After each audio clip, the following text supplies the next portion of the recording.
G'day and welcome to Aussievision. My name's Liv and I absolutely love all things Sanremo. I watch it every year. I take time off work and I am so excited to be going through who I reckon is going to do well at the festival this year.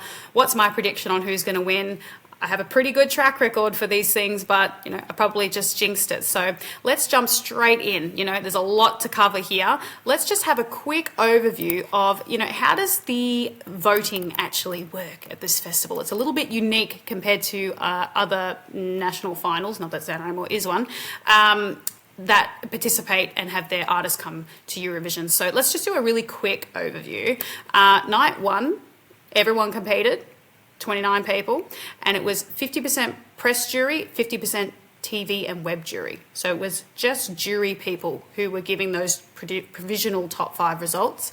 Nights 2 and 3, they split the competitors in half, and the results for the top 5, the provisional top 5, was 50% radio jury and then 50% televote.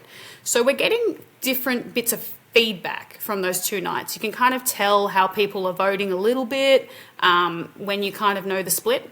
And then moving towards night 5, the final, the initial results up to 6th place are announced, and they are going to be worked out by 33% TV and web jury, a third radio jury, and then a third televote.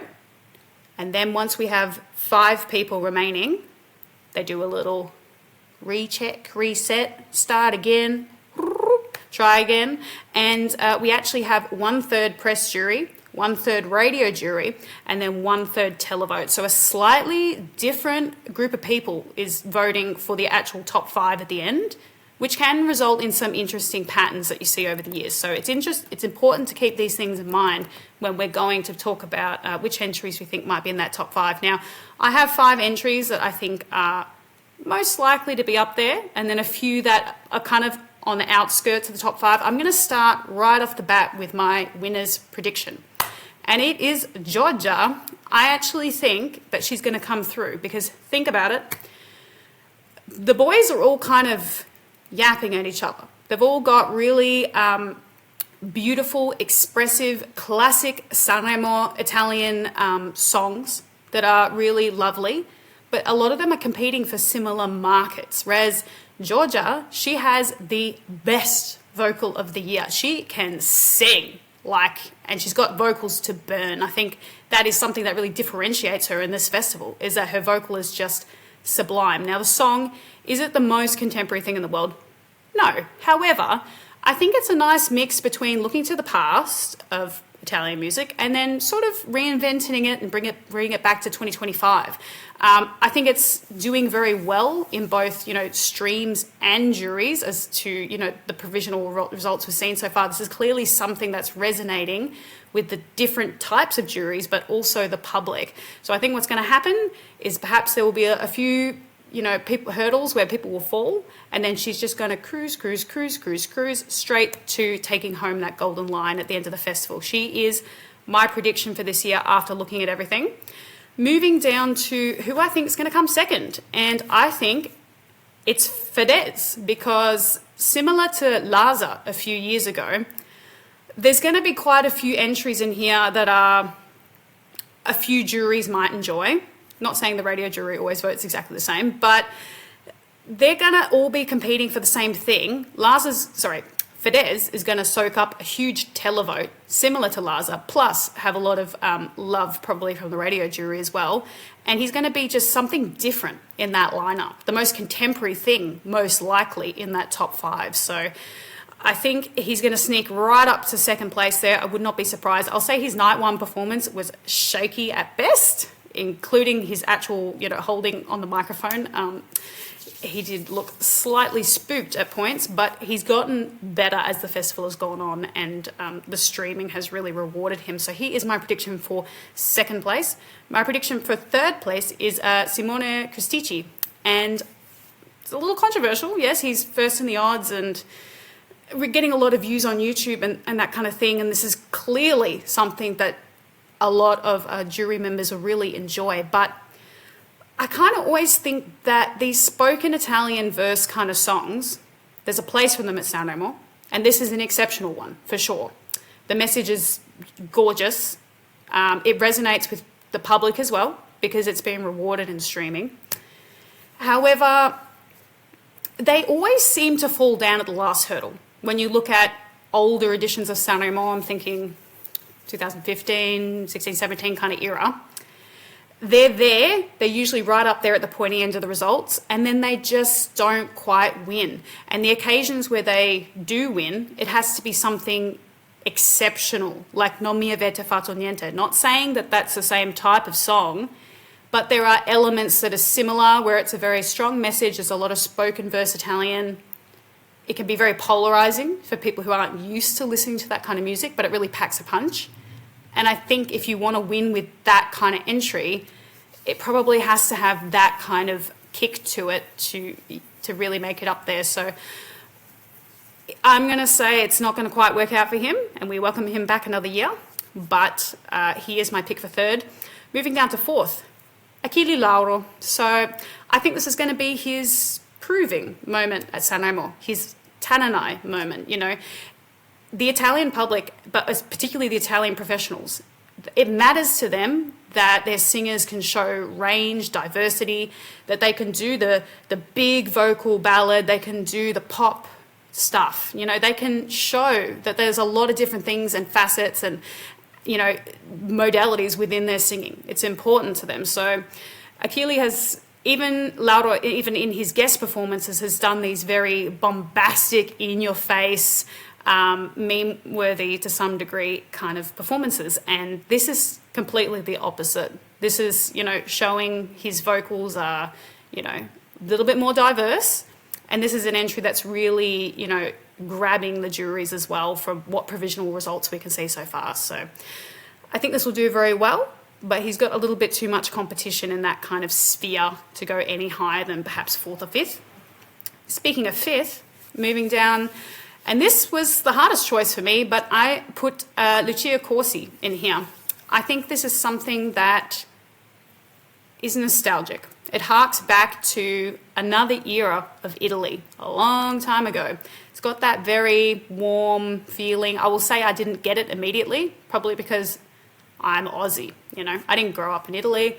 I didn't listen to a lot of the music that this is kind of reminiscent of. So now that I kind of know the history of this kind of song, and even the fact that for his cover night he had like a puppet from the 1960s from a children's show, you know, it all kind of fits in with these pieces of, you know, exploring a bygone era in a really warm and fluffy kind of way. And when you know that, it sort of clicks a lot more, and it's very special.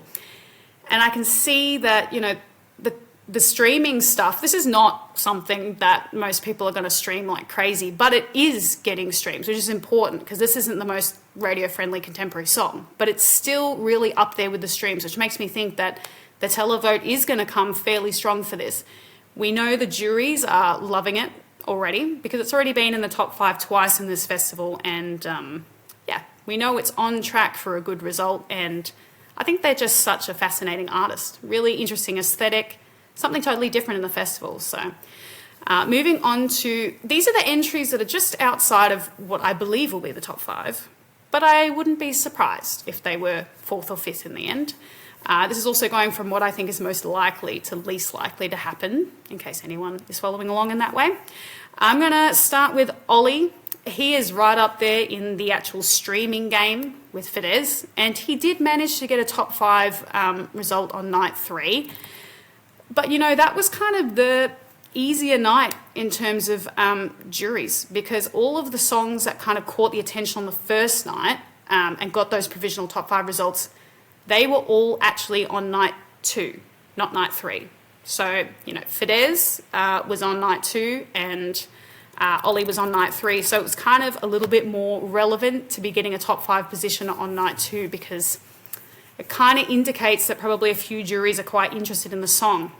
Now, I'm not saying that Ollie won't get a good jury score here, but I think if you had to pick one of the songs that is clearly going down that radio path, you know, Fidesz has the edge here, and I think Ollie is he's going to be up there, but not going to quite make it. Moving on to Bruno Rissas. So this is an interesting one for me because out of all of the slightly avant-garde Italiano classico kind of Sanremo entries, this is the one that I like the most personally. It's very warm and it's got a lovely message. He performs it really well.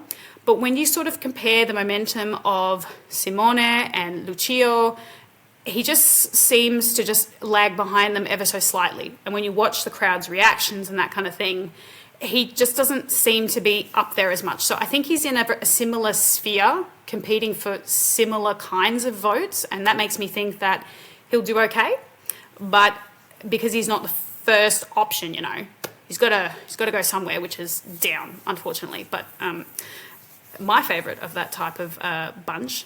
Moving on to Irama, he's got to be Mr. Consistent without actually doing super duper well at the festival. I think he's gotten pretty much like a 4th, a 5th, a 6th, a 7th, a 5th again, or something like that. Like when you go look up his track record, he's always knocking on the door of doing really well. But unfortunately this year, his song just sort of is okay without being the best at anything. You know, it's not the best male vocal, it's not the best pop rock song, it's not the best, you know, it's not really pop rock, but you know what I mean? He is competing in a, you know, category where he's got quite a few people who are doing similar things, and he's not necessarily the best at it. So he's doing really well. He's sort of second with everything, you know, like second in streamings for that kind of thing, and probably doing okay with the juries, but not amazing with the juries. And so those types of things add up. He's going to be up there at the pointy end of the results. I'd be shocked to see him outside the top 10, but that doesn't really equal top 5 now, does it? Moving on to another entry that is doing extremely well in the charts, but I cannot possibly picture the juries going crazy for this. Tony Effe.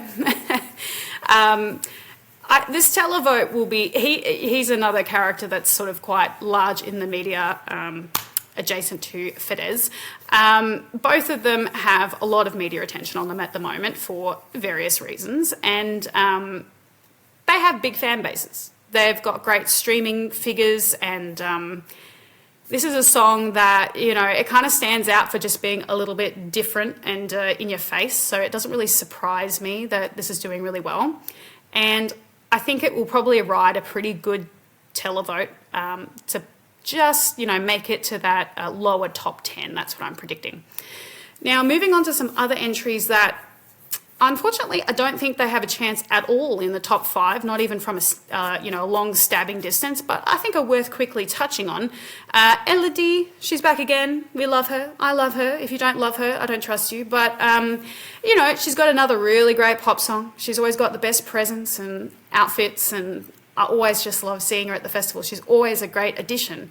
But unfortunately, even with her best entries, she never does very well at Sanremo, you know? Like, I think her best result was 7th or something, which is insanity. But this year, her song is fab without being crazy amazing. So she's already, you know, struggled to get into that upper echelon of results in the past. So I can't imagine that she would jump up there today out of nowhere.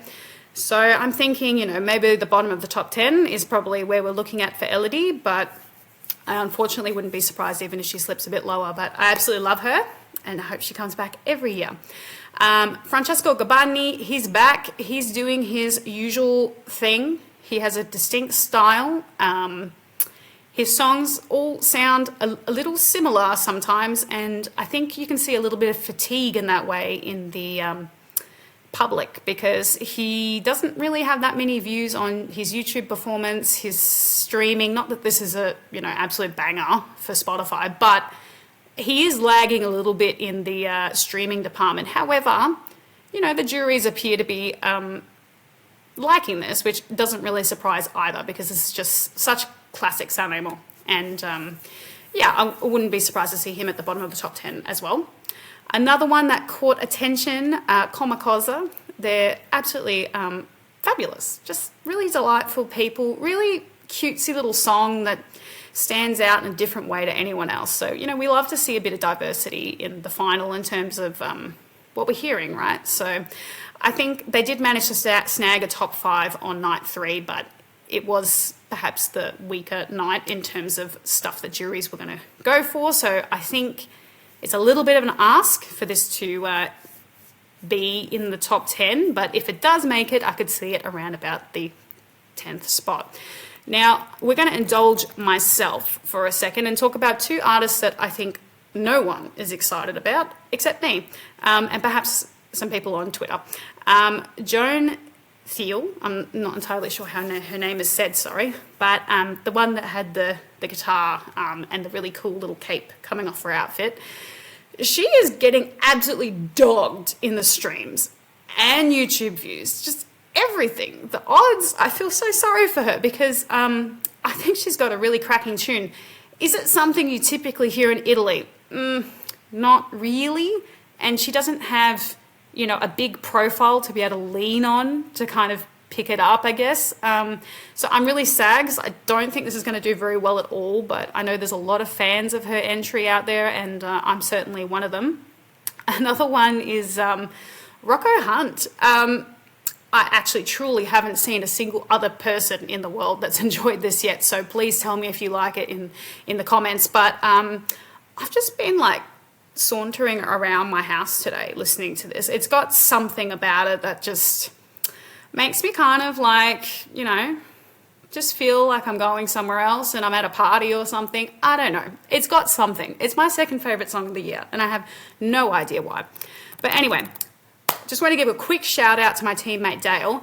This is actually the 4th time we've tried recording this video, and we tried 3 times and there was trouble on his end, and then we had a massive storm here in the state that I live in, Australia, and we've been trying all afternoon to get this video to you guys, and in the end we decided just to chuck me out and see what happens. So that's why you've got just me today instead of my teammate Dale, but he is also a big fan of Sanremo and has been helping cover everything about the Italian festival this week. So big shout out to Dale.